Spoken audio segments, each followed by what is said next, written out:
I'm in Newcastle upon Tyne, and I'm about to embark on the Hadrian's Wall walk.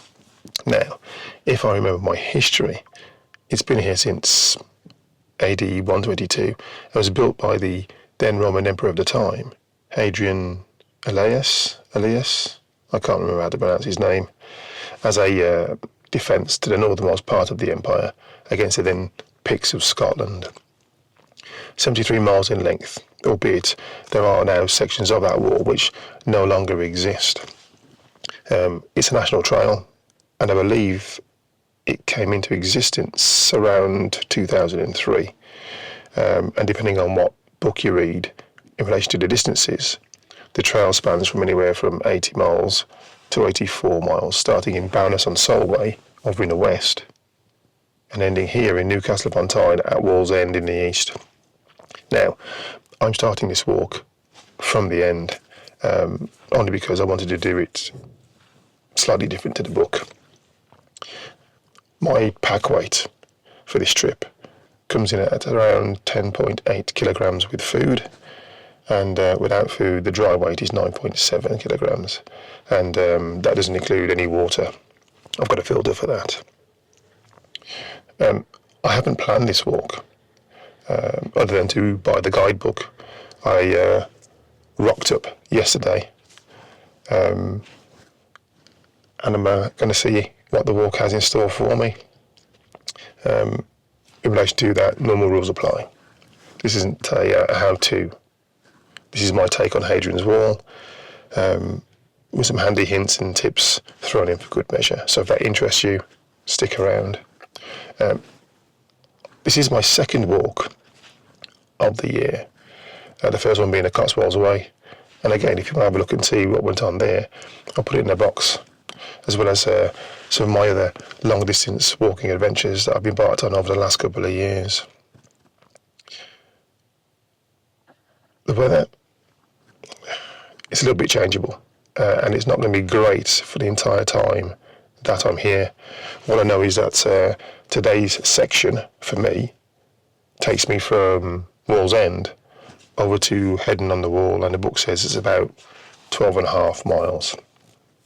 So, I could continue talking about this all day, or I can crack on and hit the road. So, let's go and find this wall.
day one over and done with.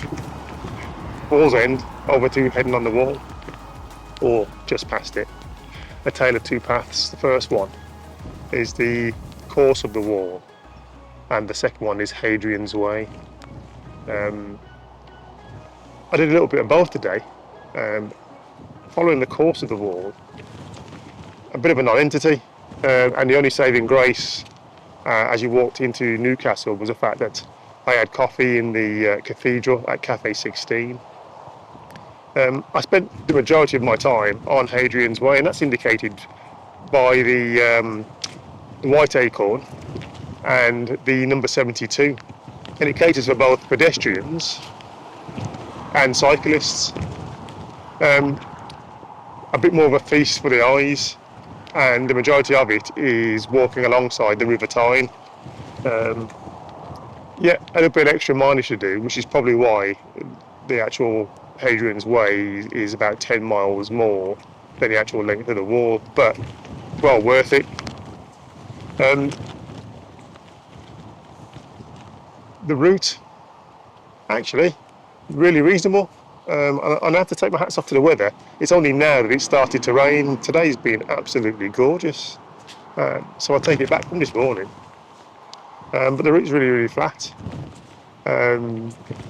No real issues whatsoever, other than the fact that the majority of it is tarmac, so heels, ankles and soles of feet, beware. I'm here now at Pitch on the Wall. This is a great place. It's a wild camping part of the farm. You just roll in, pitch your tent. There's some portaloos, but that's about it. £12 to pitch for the night. Couldn't come any sooner because it's going to start to tip down, so I'm going to get the coffee on. We'll start again tomorrow. The morning of day 2. Today sees me heading off towards Chollerford. I think it's about 13 to 15 miles in total, but I shall break it up into 2 sections, and the first one is over to Portgate, which I think is about 10 miles. The sun's out, absolutely glorious morning. What a day.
End of day 2, Heddon-on-the-Wall over to Chollerford. A really, really easy section. You just follow one road. Unfortunately, it's a main A road, but luckily the path runs on both the left and the right of that road, and it zigzags you across the road when it suits. The path itself, absolutely glorious. Manicured grass, really soft underfoot, so my feet absolutely love me for it. This is the first section where you can actually get a glimpse of the wall. Now, there was an opportunity at Heddon-on-the-Wall, but I missed it because I was too invested in trying to find a camping spot last night. Apparently, there's more to come. Now, I have seen Hadrian's Wall before, but never as a complete part of a section walk. So I'm looking forward to the next couple of days. Nothing more to report. The weather was fantastic today. I'm in Green Cart's campsite, which is a few miles outside of Chollerford. So if you're camping and you are doing this walk, you've got a few more miles to trot for those aching feet. 7 acres of land, and you can do what I've done and just rock up. £10 to pitch your tent. There is a bunkhouse and a barn. The bunkhouse is £30 per person, and you have access to a personal kitchen and shower and toilet facilities. The barn is a billet style affair, £20 per night, a load of bunk beds, and you have access to the campsite showers and toilets. Facilities are bang on. I missed out on a bunkhouse because there's a Duke of Edinburgh's contingent here, and the staff have bag-seed the bunkhouse and the billets, but no matter. I've got a great pitch, lovely views out there, and I'm going to order a pizza because you can have one delivered here. Be rude not to.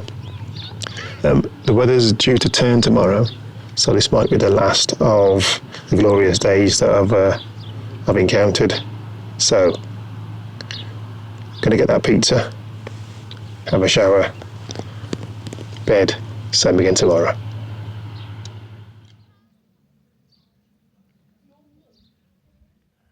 The start of day 3 takes me over to a place called Rigg, or thereabouts. It's going to be a short one today, no more than about 10 miles, I believe. Got a bit more of the wall, and apparently lots more to come today. Got to crack on.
the end of day 3, well, that was even more of a contrast to day 2. The route itself, really, really pleasurable, soft underfoot, other than the last section where you've got a little bit of gravel and grass. But I'll get into that in just a second. I thought I'd end the day at the Sycamore Gap. It's only fitting, considering the mindless vandalism of the jockeys that cut that tree down. Absolute shame, but lots of people attending and just paying homage. So the gap isn't lost. But going back to the actual route itself, again, it's a straightforward affair from the campsite. Nothing much in the way of massive amounts of interest for the first little bit, and then you get to the sections of the wall, in particular 34A, 35, and the Roman Fort. So there's plenty of the old wall to see. So if you're a wall enthusiast, this is a great section. You do gain some height to begin with, just over 300 metres, and it is a little bit up and down. However, you are remaining on a plateau up until the Roman Fort, after which you start to get a little bit more of a descent and incline, and after that it is a little bit more up and down, but nothing that you need to be worried about. After the gap, it's a mile to Steel Rigg, and I'm currently staying at the YHA at Sill, which is about half a mile from the trail, and that's next door to a place called Twice Brewed, which is the pub, and it's in a place called Once Brewed. So there's plenty of options for meals and what have you. If you are going to stay down here and go to the Twice Brewed pub, just bear in mind that they are ridiculously busy. So booking ahead is always the way forward. That said, I've had a meal there. I'm back at the YHA. The football's on. I'm going to go and have a look at the second half at least. Yeah, by far the best section of the Hadrian's Wall way, where you get to see the majority of the wall. Let's see what tomorrow has in store. Starting day 4, forgive my dishevelled look. I did have a much better sleep than it actually looks. The YHA at Sill, absolutely fantastic place, spotless, and has all the facilities that you could ever want. I'm about to have a decent breakfast in a second. £35 for the night, which might seem a little bit steep, but for the money, you're getting a 5-star experience, let me tell you. Today sees me going over to Walton, I think, and it's about 16 miles. Going to rain later on today, but that's just the way of the world. So breakfast and coffee on.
the end of day 4.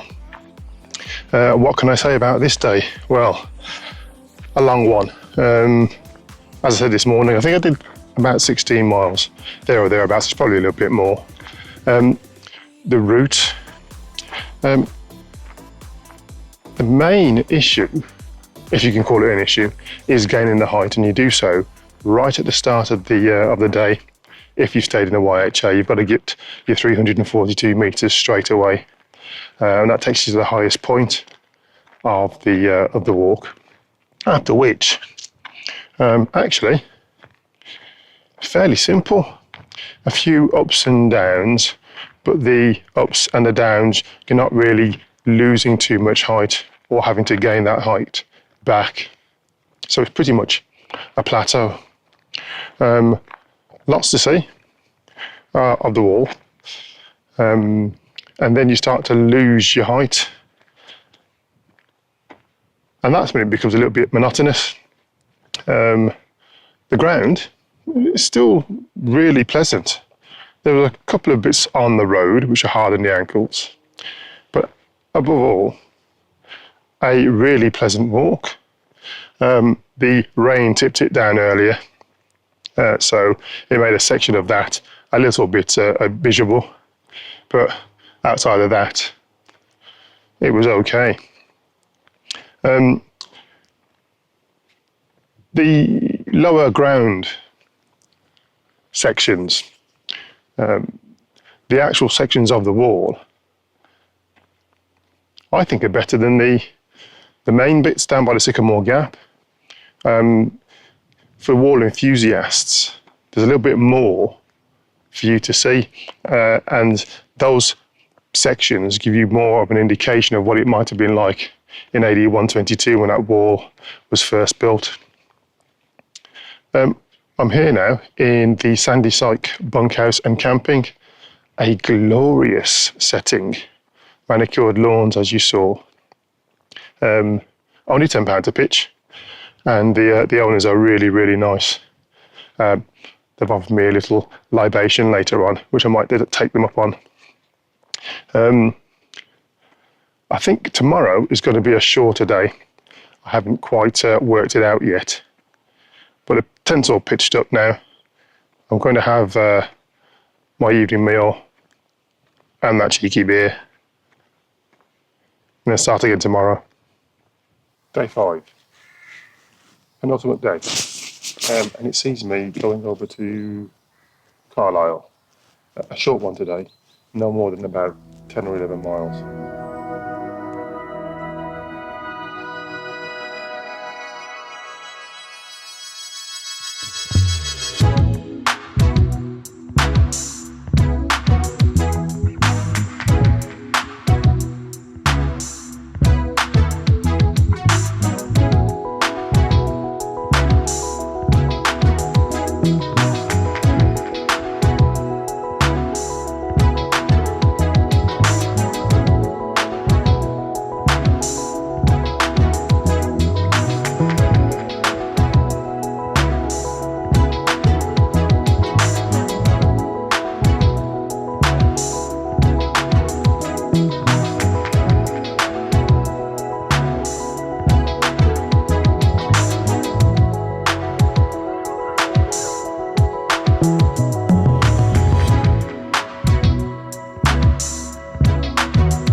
End of day 5. I'm literally a few hundred yards away from the end of today at Carlisle. The route today, Very, very easy. No lying, flat, and fields and more fields. A really easy day. If you're looking for sections of the wall, you can forget it on this one. The section's not for you. I've made some good time, so I'm going to go and find somewhere to stay. And then tomorrow, all the way to the end, or the start, of Hadrian's Wall. The start of day 6. Carlisle to Bowness-on-Solway, and the end of Hadrian's Wall.